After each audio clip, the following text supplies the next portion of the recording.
Hi everyone! Welcome again to my channel. In today's video guys ay tadan, nakabili na ako ng pot. Ito yung gusto kong gamitin ngayon. 3 lang yung nabili ko kasi ito lang yung available na naka-display. And ito rin, bumili rin ako. Ayan. So binili ko siya sa Daiso. Ayan. So ang hinanap ko kanina, ito lang sana. Itong ganito. Kaya lang wala akong nakita. Dati meron akong nakitang ganito. Pang sabit. Kaya lang wala silang stock yata. So, ang binili ko ay ito na lang. So, parang magkasing laki lang sila nito. Oh. Ayan. So, iano natin. Ayan oh. Parang magkasing laki lang sila. Diba? Ito, napakatagal na nito. 5 years na yata to siya. Hanggang ngayon, ano pa siya. Okay pa siya. So, ito na lang yung ano ko. Baka biglang maputol. So, ayan. Yung nabili ko ay, ano siya. Parang, ano ba to? Ayan. So, ang plano ko sana ay butasan na lang siya. Ito. Butasan siya. Tapos, lagyan ko siya ng ganito. Kaya lang, ito siya ay parang 3 lang yata. 1, 2, 3. 3 lang siya. Tapos, ang gusto ko dito ay 4. Ayan. 4 siya. Para balance. So, dahil wala akong nakitang pang ano dito, ito siya ay i-transfer ko na lang siya dito. Ayan. Ito na yung paglipatan niya na pot. And ngayon nga pala ay kukunin natin yung isang ano doon. Subukan natin. Let's go. Subukan natin kunin yung isa. Pili tayo ng isa dito guys. Yan, nasa gitna. Ito. Yan. Pati yung ano nila, plastic nila. Oh. Ayan. Natanggal dahil sa sobrang lakas ng hangin, hindi ko na binalik. So, ito na lang yung pantakip sa kanila. Ito. So, alin yung kunin natin una? So, dahil napakalaki na ni Orpit, si Orpit yung unahin natin tanggalin dito.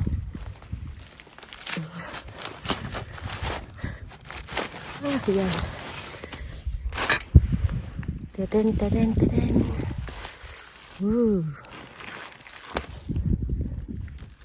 Wala, napakabigat. Dry yung sa ibabaw pero sa ilalim ay moist. Moist yung ilalim ng lupa niya. So, let's go.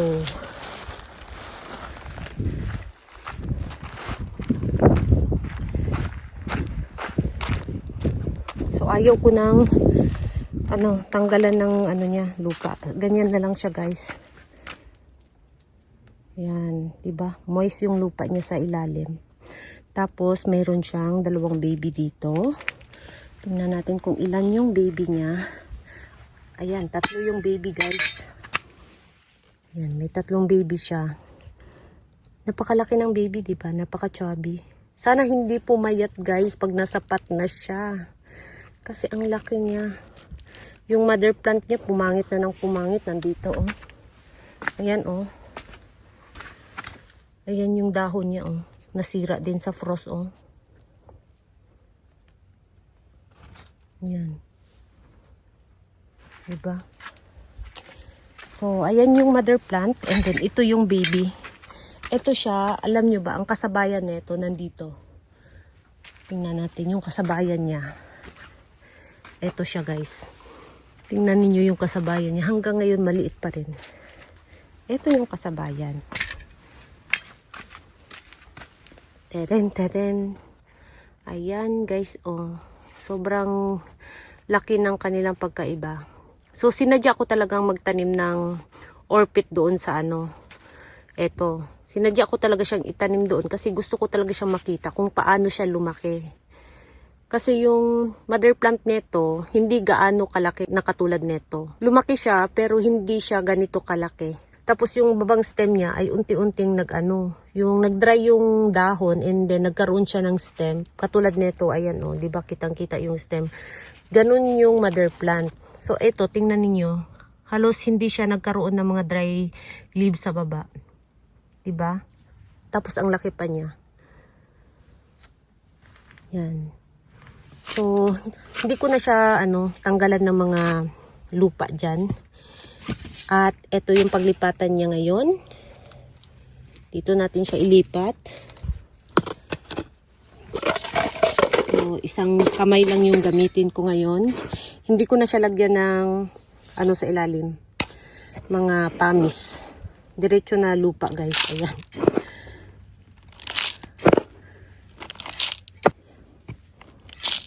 Ayan, okay na siguro to.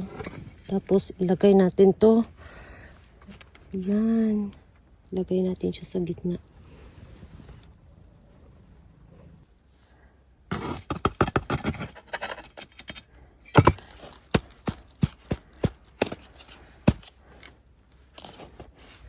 So, ayan na guys. Mayroon na tayong instant malaking orchid.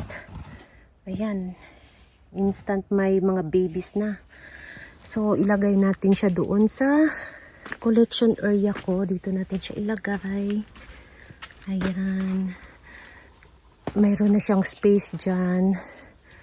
Ayan, nandyan na siya. Kasama ng mga malaking succulents ko. Ayan. So, dati yung mga succulents ko talaga ay mga compact lang, mga maliit lang. Hindi ko sila pinapalaki kasi nga wala akong space doon sa bahay. So, dahil nagkaroon na nga ako nito, ayan, ginawa kong DIY na greenhouse nila. Yung iba, ayan, unti-unti kong pinapalaki. Tapos, nagpropagate, ayan, pinaparami ko yung mga succulents ko. So, kung nagtataka kayo kung ano ba, nagtitinda ba ako or nagbibenta? Hindi po ako nagbibenta. Talagang hilig ko lang po talaga silang paramihin. At, ayun, gawing mga arrangement, ayun, kung anong trip kong gawin. Yan. Kasi kapag mayroon akong gustong halimbawa, gusto kong gumawa ng arrangement katulad nito, ayan, meron agad akong available na pwedeng gamitin, di ba? So, kanina nga pala, ayan, nagdilig nga pala ako ng aking mga babies. Ito, basa pa sila hanggang ngayon. Pati ito, lahat yan, diniligan ko. Yan, lahat sila diniligan ko dito. Pati etong mga propagation ko. Diniligan ko rin. Ito, ayan, nagkaroon din tayo ng timing na pwedeng magdilig. Kasi bukas, ang pinaka low temperature namin ay 2 degrees. So, pwede ko silang diligan. At sa makalawa ay 1 degrees. So, pwede ko silang diligan. After 2 days, ano na to? Tuyo na to. Ayan. So, dahil kaninang tanghali ako nagdilig, hanggang ngayon, ano pa rin sila? Medyo basa pa rin sila. Ayan. Dito rin. Pati ito, diniligan ko. Pero sa ibabaw lang. Hindi ko talaga siya binasa as in basang-basa. Kasi yung lupa nila ay ano siya, moist siya nung ginamit ko. So, yung ibabaw lang para malinis lang yung kanilang rosette. Pati ito. Yan, kung nakita ninyo, oh, basa. Tingnan ninyo dito. Dry dito sa gilid, di ba? Konti lang yung inano ko dito. Medyo minoist ko lang yung kanyang ano, sa ibabaw, lupa. Yan. Lahat ito ay binasa ko. Ito lang siya banda dito ang hindi ko binasa. Iniwasan kong basain tong si California Sunset, baka magkaroon ng frostbite. So hinayaan ko lang. Yan. Kasi yung nakaraan, ayan, matagal na to siya guys. Nagkaroon siya ng frostbite. So hindi ko na siya inulit na diligan pa. Okay lang siya dyan na siya, tuyo siya. Yan. Crunchy na yung kanyang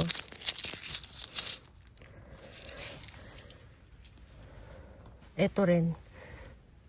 Hindi ko na siya diniligan dito, banda. Kaya dry siya dito. Pati ito, dry sila. Ito rin. Ayan. Ano rin. Hindi ko rin siya diniligan dito, banda. Kasi tingnan ninyo yung dahon. Oh. Nagmashi. Tapos, ito nga pala yung dahon ng mga bluebird. Yun, nag-pink na siya, oh. Pero wala pa siyang babies. Yan. Kasi yung bluebird ay nagiging ganito siya, guys. Oh, ayan, oh. Tingnan ninyo, di ba? Pumapangit yung stem niya. So, tinanggal ko yung mga dahon sa baba. So, ito na yun. Ayan. Meron nga pala ako dito nilabas kanina. Ito, pinainitan ko tong aking pinropagate na Mirenae. Ipasok na natin dito. Dito yung space niya.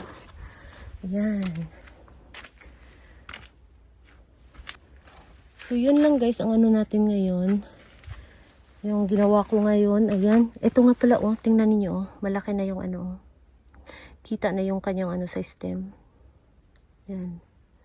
Maganda pala pag nandito siya. Hindi siya nasisira. So, yun lang guys. Thank you so much for watching. And please don't forget to subscribe and like to my channel. Sa hindi pa nakapag-subscribe, please subscribe my channel at i-click nyo na rin ang bell button para ma-update kayo pag nag-upload ako ng bagong video. Thank you so much for watching and see you in my next video. Bye-bye!